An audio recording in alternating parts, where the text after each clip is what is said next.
Good morning class. आज हम बिल्कुल नया चैप्टर स्टार्ट करने जा रहे हैं, चैप्टर 3 या यूनिट 3, जिसका नाम है इलेक्ट्रोकेमिस्ट्री। तो सबसे पहले हमें ये पता करना है कि आखिर ये इलेक्ट्रोकेमिस्ट्री होती क्या है। तो देखो, इसके नाम में ही छुपा हुआ है। दो वर्ड आए हैं, एक है इलेक्ट्रो और एक है chemistry.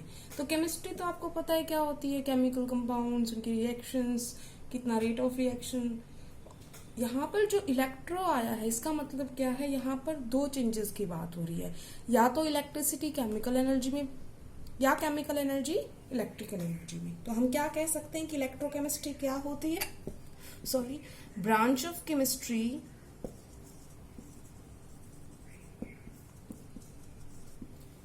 which deals with electrochemical changes. तो जो इलेक्ट्रिकल से केमिकल या केमिकल से इलेक्ट्रिकल दोनों आ जाएंगे इसमें। Electrochemical changes is known as electrochemistry.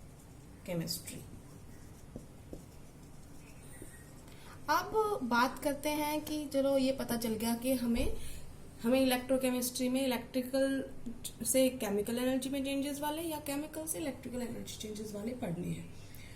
अब हम इस चैप्टर में इसको थोड़ा सा और भी आप डिटेल में कर सकते हैं। आप पूरा अगर ये ना लिखना चाहें तो आप ये भी लिख सकते हैं कि इलेक्ट्रोकेमिकल चेंजेस, चलो हम इसको लिख ही देते हैं कि इलेक्ट्रोकेमिकल चेंजेस क्या है, ताकि आपको भी कंफ्यूज ना हो जाओ। जो मैंने यहाँ पर वर्ड लिखा है इलेक्ट्रोकेमिकल चेंजेस, इसका मतलब क्या है? इसका मतलब है दो change in which electrical energy is converted into chemical energy and vice versa. Vice versa का मतलब क्या होता है बेटा, कि इलेक्ट्रिकल एनर्जी केमिकल एनर्जी में हमने पढ़ लिया, और वाइस वर्सा का मतलब इसका उल्टा कि केमिकल से इलेक्ट्रिकल। तो ये हो गया इलेक्ट्रोकेमिकल चेंजेस के हिसाब से। अगर हम चेंजेस की बात कर रहे हैं तो हमें फिर ये भी समझना पड़ेगा कि जो ये इलेक्ट्रोकेमिस्ट्री है, इसमें है क्या, इसमें करना क्या है हमें। तो देखो, सीधी सी बात है, इलेक्ट्रिसिटी से रिलेटेड है, तो हमें ये पता करना पड़ेगा कि कौन कंडक्टर्स होते हैं, कौन इंसुलेटर्स होते हैं। हालांकि आप ये फर्स्ट चैप्टर में पढ़ चुके हो, फिर भी एक बार हम दोबारा से उसको पढ़ लेते हैं। जैसे कितने सब्सटेंसेस होते हैं? एक होते हैं कंडक्टर, अगर हम कंडक्टिंग प्रॉपर्टी के हिसाब से बात करें। एक होते हैं कंडक्टर्स जो इलेक्ट्रिसिटी को कंडक्ट करते हैं, ठीक है ना, ये इलेक्ट्रिसिटी को कंडक्ट करते हैं। एक होते हैं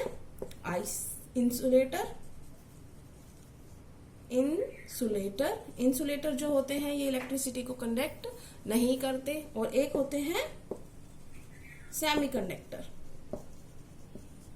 सेमीकंडक्टर का आपने पढ़ा भी था सॉलिड के अंदर, जैसे सिलिकॉन, जर्मेनियम है, सेमीकंडक्टर है। उनके बीच में जो वैलेंस बैंड और कंडक्शन बैंड के बीच में गैप होता है, वो बहुत इतना ज्यादा भी नहीं होता कि वो पार ना कर पाए। इंसुलेटर में बहुत ज्यादा होता है ना, इतना पास भी नहीं होता कि वो उसी के अंदर ओवरलैप करें, लेकिन वो जो होते हैं सेमीकंडक्टर में गैप इतना होता है कि वो कभी कभी पास कर लेते हैं। तो दोनों की प्रॉपर्टी दिखाते हैं वो, ठीक है। थोड़ी सी कंडक्टिविटी दिखाते हैं, मतलब इंसुलेटर्स जितनी कम नहीं है लेकिन कंडक्टर जितनी ज्यादा भी नहीं है। तो इनकी जो सेमीकंडक्टर की कंडक्टिविटी जो है हमने इंक्रीज की थी, क्या करके? डोपिंग करके। याद आया? पी टाइप एन टाइप, दो टाइप के बने थे ना, एक पी टाइप और एक एन टाइप सेमीकंडक्टर, ठीक है ना। तो इम्प्योरिटी डाल दी थी हमने, इस वजह से उस प्रोसेस को हम डोपिंग बोल रहे थे। तो ये हमारा कंडक्टर वाला हो गया। अब हम जो पढ़ रहे हैं कि इसमें जो मेनली आएंगे वो आएंगे इलेक्ट्रोलिटिक कंडक्टर्स। इलेक्ट्रोलिटिक मतलब जिसके अंदर आयंस होते हैं। तो एक बार हम पढ़ते हैं कि कंडक्टर्स में भी क्या, कि कंडक्टर्स में भी कोई अलग क्लासिफिकेशन होता है क्या, तो वो हम पढ़ेंगे। तो अब हम आते हैं कंडक्टर्स पर। तो अब हम आते हैं कंडक्टर्स पे। सबसे पहले अगर कंडक्टर्स की डेफिनेशन की बात करें तो कंडक्टर्स क्या होते हैं? वो सब्सटेंसेस through which सॉरी आपको दिखाई नहीं दिया, substances through which electricity can be passed easily, और आप सिंपल कह सकते हो substances which conducts electricity, simple. तो अब कंडक्टर्स की हम टाइप के हिसाब से पढ़ रहे हैं कि इसकी दो टाइप हो सकती है। किस हिसाब से बात कर रहे हैं हम कि उसके अंदर कैरियर कौन है। एक होता है क्लास 1 कंडक्टर, एक होता है क्लास 2 कंडक्टर। क्लास 1 कंडक्टर किसको बोल रहे हैं हम? मेटेलिक कंडक्टर्स को। मेटेलिक सॉलिड पढ़ा था ना आपने, इलेक्ट्रिसिटी कंडक्ट करते हैं वो।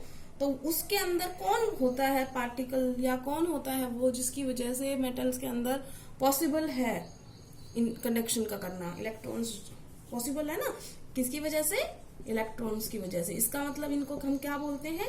Electronic conductors. क्या बोलते हैं? Electronic conductors. अब हम आते हैं क्लास 2 में। जो क्लास 2 है उसको हम बोलते हैं इलेक्ट्रोलिटिक। कोई इलेक्ट्रोलिटिक बोल देता, कोई इलेक्ट्रोलाइटिक बोल देता, आप कुछ भी बोल सकते हो, इलेक्ट्रोलाइटिक या इलेक्ट्रोलिटिक। तो इलेक्ट्रोलिटिक कंडक्टर या इलेक्ट्रोलाइटिक कंडक्टर। दूसरा इसके अंदर हम, क्योंकि इसके अंदर अब इलेक्ट्रोलाइट होता क्या है, क्या होता है इलेक्ट्रोलाइट?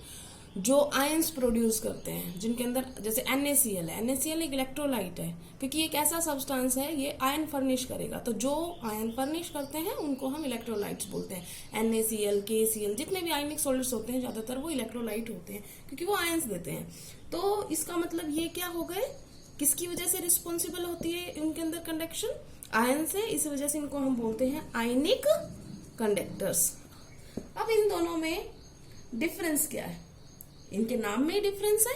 इसके अंदर क्या डिफरेंस है? देखो ये कैसा है? इलेक्ट्रॉनिक। इसका मतलब इसके अंदर कंडक्शन का रिस्पॉन्सिबल एलिमेंट कौन है? इलेक्ट्रॉन्स। इसके अंदर कंडक्शन का रिस्पॉन्सिबल कौन है?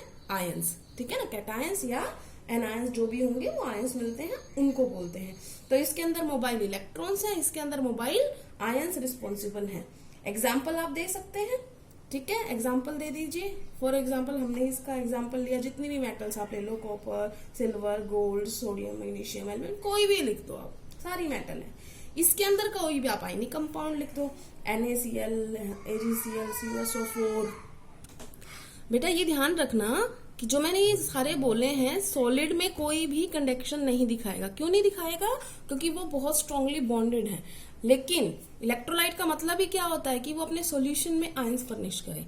जब उनका सॉल्यूशन बनाया जाए, इनको डिसोल्व किया जाए, तो वो आयंस में टूट जाए और उसकी वजह से कंडक्शन होता है। इस वजह से इनको हम आयनिक कंडक्टर्स बोलते हैं। जैसे हमने NaCl दिया, तो सिंपल NaCl अगर हमने सॉलिड लिखा ना तो ये कंडक्शन नहीं दिखाएगा। लेकिन अगर हमने NaCl एक्वस लिखा है तो ये कंडक्शन दिखाएगा। That is the difference. ठीक है ना, ये सिर्फ एक्वस में या मोल्टन या फ्यूज स्टेट में ही कंडक्शन दिखाते हैं। अब बात करते हैं कि क्या कंडक्टिविटी का इनके टेम्परेचर से फर्क पड़ता है। किसकी बात कर रही हूं मैं? मेटेलिक कंडक्टर की। इस वाले का, क्लास 1 का, अगर हम टेम्परेचर बढ़ाते हैं तो इनकी कंडक्टिविटी जो होती है वो डिक्रीज कर जाती है। ठीक है, रीजन क्या है? क्योंकि देखो इसके अंदर जो इलेक्ट्रॉन्स हैं, तो जैसे टेम्परेचर बढ़ेगा वहां पे रैंडमनेस बढ़ जाएगी। अब रैंडमनेस बढ़ जाएगी तो एक तरीके से रास्ता रुकने लग गया ना, उसका रास्ता रुकने लग गया तो कंडक्टिविटी क्या हो जाएगी? डाउन चली जाएगी। किस केस की बात कर रही हूं मैं? मेटेलिक की बात कर रही हूँ। ठीक है, जबकि इस केस के अंदर क्या होता है? इस केस के अंदर कंडक्टिविटी इंक्रीज करती है टेम्परेचर के इंक्रीज करने से। ठीक है, ये इनके बीच में अब हो गए डिफरेंस। अब हम इसके अंदर पूरा डिटेल में पढ़ेंगे इस चैप्टर में। ये तो बस एक इंट्रोडक्शन दिया है आपको। आज के लिए इतना ही है। कल से हम चैप्टर को अच्छी तरीके से शुरू करेंगे topic wise. Thank you class. ये आपने लिखने हैं सारे डिफरेंसेस जितने मैंने बताए हैं। Okay, thank you.